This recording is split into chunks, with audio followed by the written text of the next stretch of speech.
The wind carried the scent of cherry blossoms and distant wood smoke as General Yi-geometry, his duty to the Joseon dynasty fulfilled, entered Hanyang.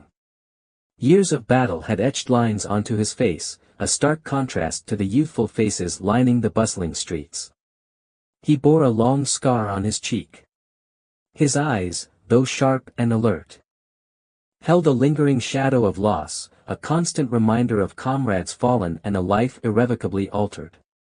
He sought solace, not in the clamor of the capital, but in the quietude of a modest dwelling he had secured on the outskirts, a place far removed from the gilded cages of the court. Meanwhile, within the opulent, yet suffocating walls of Hanyang's most renowned Jising house, lived Seo-ha.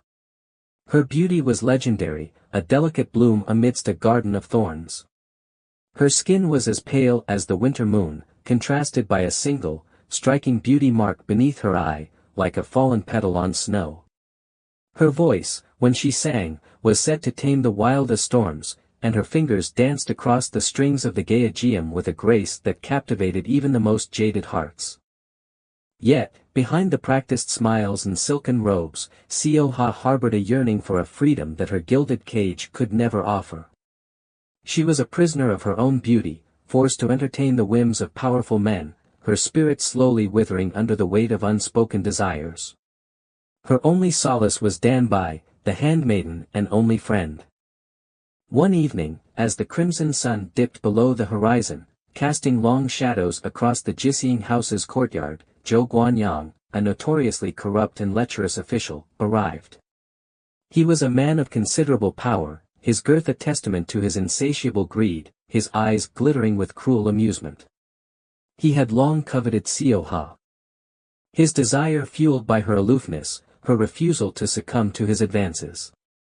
Tonight, he was determined to break her. Seo-ha, he slurred, his voice thick with wine, tonight, you will entertain me. Exclusively. His hand, heavy and possessive, reached out to grasp her arm. Seo-ha, though her heart pounded with a mixture of fear and loathing, maintained a serene facade. I am at the service of all guests, Excellency, she replied, her voice steady, betraying none of the turmoil within. But tonight, Zhou Guanyang leered, you are mine. He pulled her closer, his breath reeking of alcohol and entitlement. It was at this precise moment that Yi-geometry, having been drawn to the Jising house by the haunting melody of a Yi-geom, entered the courtyard. He had initially sought only a moment of respite, a fleeting escape from the ghosts of his past. But the scene unfolding before him, the powerful official, the terrified yet defiant Jising, ignited a fire within him, a sense of righteous fury that he had thought long extinguished. He moved with the swiftness of a striking viper, his hand clamping down on Zhou Guanyang's wrist with a grip of steel. Release her, Yi-geometry commanded, his voice low and dangerous, a rumble of thunder in the tense silence. Zhou Guanyang, startled by the sudden interruption, turned to face Yi-geometry, his face contorted in rage. Who dares, he began, but the words died in his throat as he recognized the scar. The unmistakable mark of the legendary General Yi-geometry, fear flickered in his eyes, quickly replaced by a calculating malice. General Yi-geometry, Zhou Guanyang sneered, regaining his composure. What a surprise! To what do we owe this unexpected pleasure? He subtly emphasized the last words, his gaze lingering pointedly on Seo-ha. I said, release her, Yi-geometry repeated, his grip tightening, his eyes unwavering. He felt an unexpected surge of protectiveness towards this woman he had never met, a feeling that resonated deep within his wounded soul.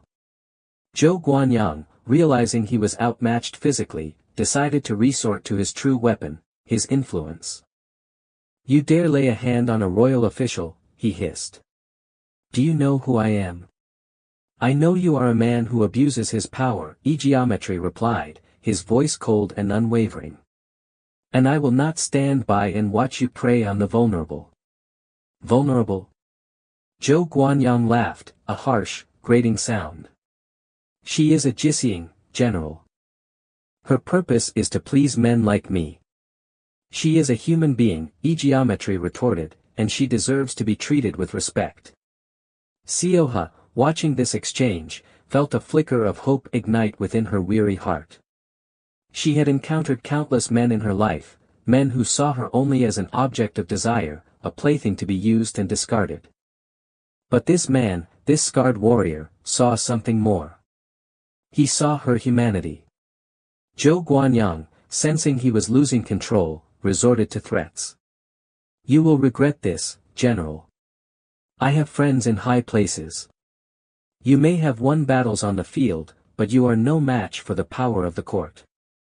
"I fear no man," Yi-geom said, his gaze unflinching. "And I certainly fear no corrupt official." He released Zhou Guanyang's wrist with a shove that sent the larger man stumbling backward. "Leave, and do not return." Zhou Guanyang, his face a mask of fury, straightened his robes and glared at Yi-geom. "This is not over, General," he spat. "You have made a powerful enemy today." He turned and stalked out of the courtyard. His departure leaving a palpable tension in the air. Yi-geom turned to Seo-ha, his stern expression softening slightly. "Are you unharmed?" he asked, his voice surprisingly gentle.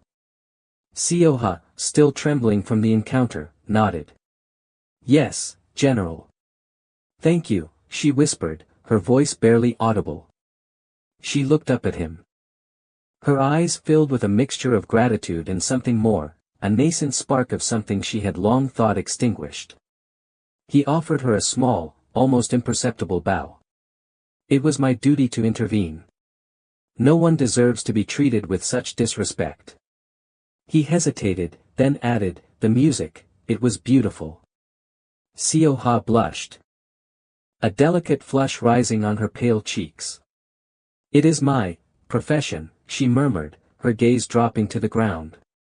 "It is more than a profession," Yi-geom said, his voice low. "It is a gift." He paused, then, feeling an inexplicable urge to linger, asked, may I hear more?" Seo-ha looked up at him, her eyes searching his. She saw not the lecherous gaze of the men she was accustomed to, but a genuine appreciation, a shared understanding of the power of music to heal and to connect. And in that moment, something shifted within her. A wall she had built around her heart began to crumble. "If the General wishes," she replied, a faint smile gracing her lips. She gestured towards a small, secluded pavilion within the garden. "We can go there, away from prying eyes." Yi-geom nodded, a sense of anticipation, of something unknown yet profound, stirring within him. As they walked towards the pavilion, the scent of night-blooming jasmine filled the air, a fragrant promise of something beautiful and unexpected. The soft strains of the Yi-geom began to weave their magic once more, a melody of hope and resilience, a testament to the enduring power of the human spirit. This unexpected meeting, born out of conflict and defiance, was the fragile beginning of a connection that would challenge the rigid boundaries of their society and the deeply buried scars within their own hearts. It was a beginning forged in the crucible of adversity, a testament to the enduring human need for connection, for understanding, and for love. The pavilion was dimly lit by a single oil lamp, casting flickering shadows on Seo-ha's face as she settled onto a cushion and began to play. Yi-geom sat opposite her, captivated by the music and the musician. The melody was melancholic, yet it held a thread of hope, a subtle undercurrent of strength. It spoke of loss and longing, of resilience and the enduring beauty of the human spirit. It was a reflection of Seo-ha's own life, a life filled with both sorrow and unexpected grace. As she played, Yi-geom found himself drawn into her world. A world of unspoken emotions and hidden depths. He saw past the carefully constructed facade of the Jising, past the beauty and the talent, and glimpsed the vulnerable soul beneath. He saw a woman who had endured much, who had learned to survive in a world that often treated her as less than human. And he felt a growing admiration for her strength. Her resilience, her unwavering spirit. When the music finally faded, a profound silence settled between them, a silence filled with unspoken understanding. Yi-geom was the first to break it. That was extraordinary, he said, his voice rough with emotion. It was as if you were speaking directly to my soul. Seo-ha lowered her gaze, her fingers still resting lightly on the strings of the Yi-geom. Music is the language of the heart, General, she replied softly. It can express what words cannot. And what did your heart express tonight, Seo-ha? He asked, his voice barely above a whisper. She hesitated, then looked up at him, her eyes meeting his. It spoke of sorrow, she said, but also of hope. Of the possibility of finding beauty even in the darkest of times. Yi-geometry nodded, understanding. He knew something of darkness himself. I have seen much darkness in my life, he confessed. Too much death, too much suffering. And yet, Seo-ha said, tilting her head slightly. You still fight for what is right. You still see beauty in the world. Perhaps, he said, a faint smile touching his lips. Perhaps you have reminded me of that. Their conversation continued late into the night, a tentative dance of shared experiences and unspoken desires. They spoke of their pasts, of their losses. Of their hopes for the future. Yi-geometry learned of Seo-ha's forced entry into the Jisung life, of her yearning for freedom, of her determination to maintain her dignity in a world that sought to strip her of it. Seo-ha learned of Yi-geometry's battles, of the comrades he had lost, of the disillusionment that had settled upon him after years of war. As the hours passed, the initial formality between them dissolved, replaced by a growing intimacy. They found solace in each other's company, a shared understanding that transcended their vastly different backgrounds. They were two wounded souls, drawn together by a shared sense of loss and a nascent spark of hope. This was enhanced by the subtle, tantalizing touches, the accidental brushing of hands, the lingering gazes that spoke volumes more than words. The air crackled with unspoken desire, a potent undercurrent to their shared vulnerability. However, the shadow of Zhou Guanyang loomed large.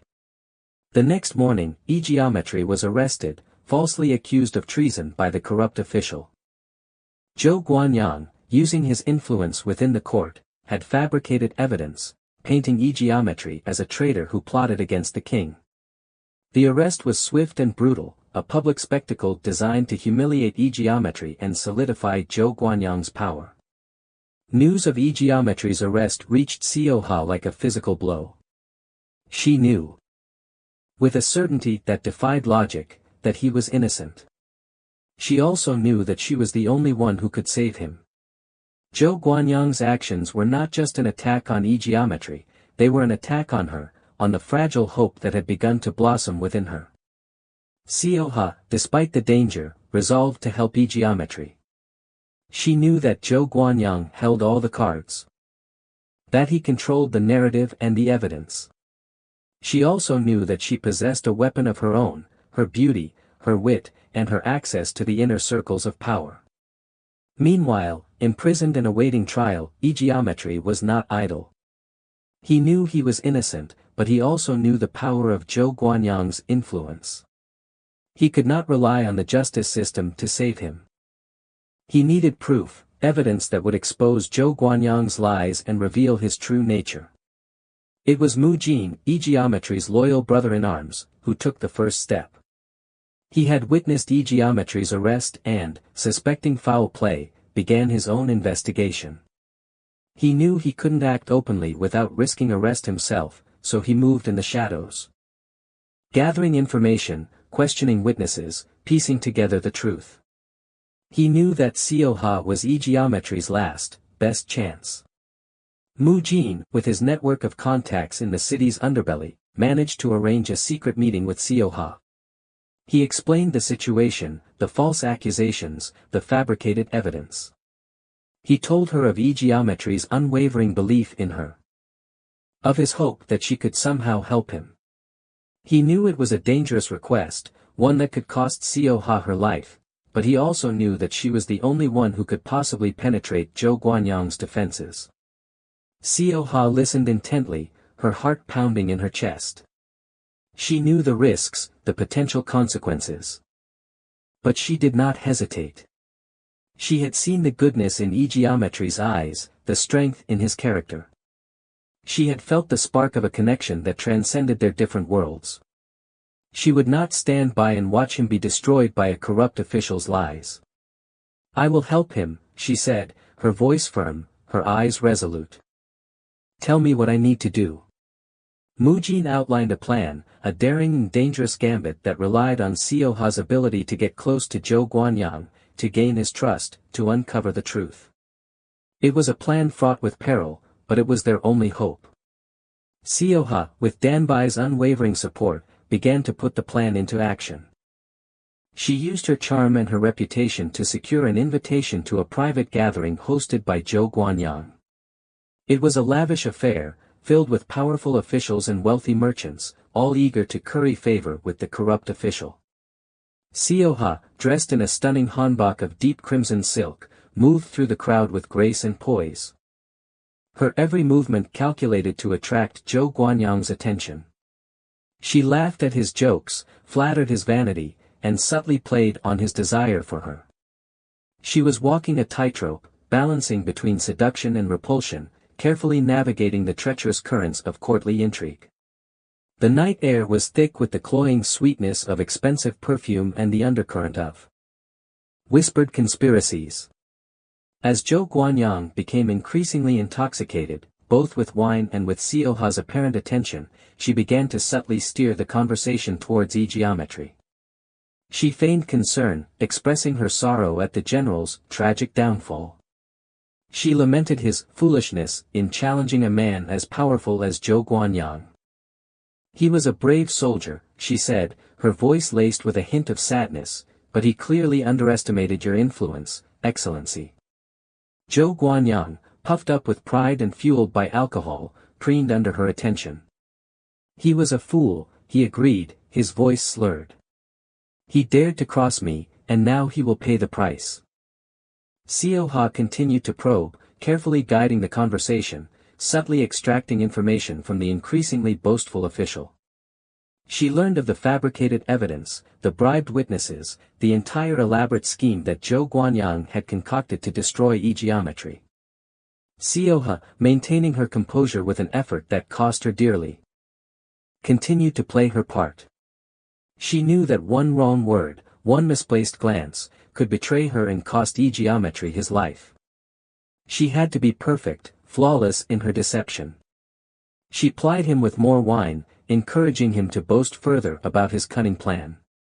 "It was quite brilliant, if I may say so myself," Zhou Guanyang slurred, leaning in close to Seo-ha, his breath reeking of alcohol. "The evidence is irrefutable. No one will believe his denials." He reached out to caress her cheek, his touch sending a shiver of revulsion down her spine. Seo-ha forced a smile, her stomach churning. "You are truly a master of strategy, Excellency," she purred, gently deflecting his hand. "But surely, such intricate plans require documentation. Proof, perhaps, to ensure that everyone involved remains loyal." Zhou Guanyang, his judgment clouded by drink and lust, chuckled. "Of course, my dear. I am not a fool. I have everything documented, safely locked away. A guarantee, shall we say, against any unforeseen betrayals." He winked lewdly. This was the information Seo-ha needed. She knew that if she could obtain those documents, she could expose Zhou Guanyang's treachery and clear Yi-geometry's name. But getting her hands on them would be incredibly dangerous. "Such foresight," Seo-ha murmured, her voice dripping with feigned admiration. "I would feel much safer knowing that such a powerful man had taken such precautions." She allowed her hand to linger on his arm, a subtle gesture of intimacy that made his eyes glitter with anticipation. "And you will be safe, my dear," he promised, his voice thick with desire.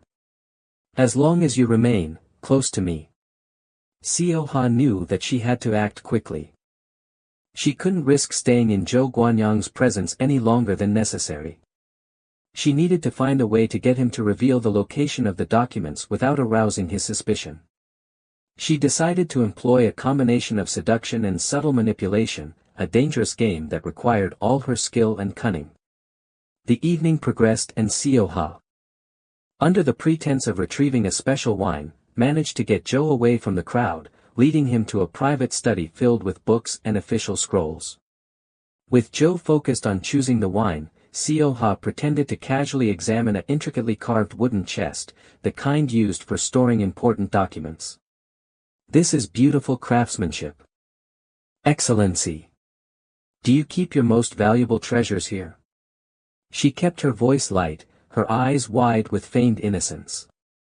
Zhou Guanyang, bloated with pride and significantly drunker than before, blustered, "Indeed, my dear. That chest holds secrets that could shake the very foundations of Joseon."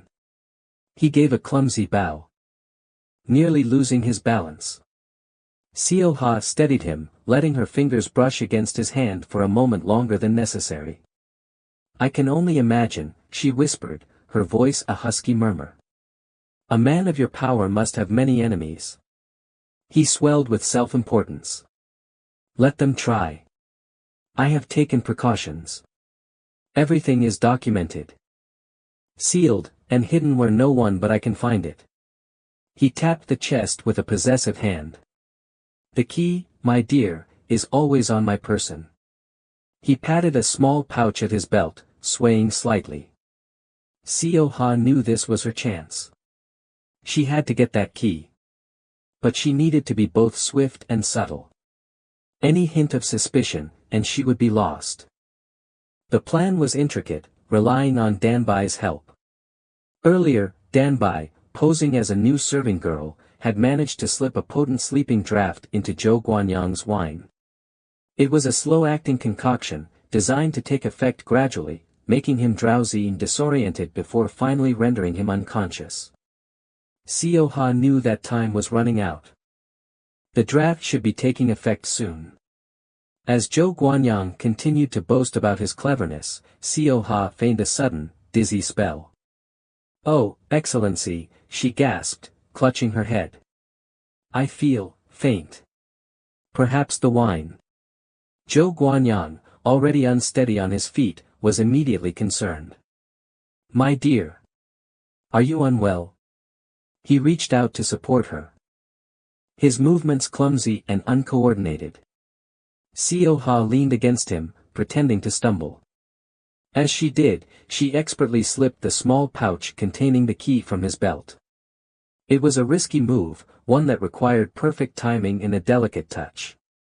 But she managed it, her heart pounding in her chest. I need some air," she stammered, guiding him towards a nearby balcony. Perhaps you could fetch me some water." Zhou Guanyang, his head swimming from the combined effects of the alcohol and the sleeping draught, mumbled his assent. "Of course, my dear. Stay right there. I will be back in a moment." He shuffled off, his movements slow and unsteady. As soon as he was out of sight, Seo-ha quickly opened the pouch and extracted the key. Her hands were trembling, but she forced herself to remain calm. She knew that she had only a few precious minutes. She rushed to the wooden chest, inserted the key, and turned. The lock clicked open. Inside, she found a stack of documents, neatly tied with silk ribbons. She quickly scanned through them, her eyes searching for the evidence that would expose Zhou Guanyang's treachery. And there it was, a detailed account of his plan to frame Yi-geometry, complete with forged signatures and bribed witnesses. Seo-ha carefully removed the incriminating documents, replacing them with a similar-looking stack of blank scrolls that Danbai had prepared. She closed the chest, locked it, and returned the key to the pouch, slipping it back onto Zhou Guanyang's belt just as he returned, swaying precariously, with a cup of water. The entire room seemed to tilt and spin around him. "Here, my dear," he slurred, handing her the cup. "Drink this. You will feel better." Seo-ha took the cup, pretending to take a sip. "Thank you, Excellency," she said, her voice soft and grateful. "You are too kind." By now, the sleeping draft had taken full effect. Zhou Guanyang's eyes were glazed over, his movements sluggish. He slumped heavily into a nearby chair, his head lolling to one side. Within moments, he was sound asleep, snoring loudly. This was the moment for their escape, and the beginning of the plan to expose him.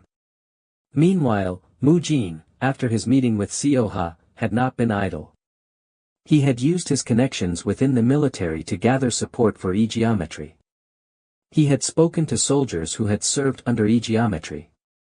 Men who knew his integrity and his courage. He had planted seeds of doubt about Zhou Guanyang's accusations, preparing the ground for Yi-geometry's eventual vindication. The stage was set for a dramatic confrontation.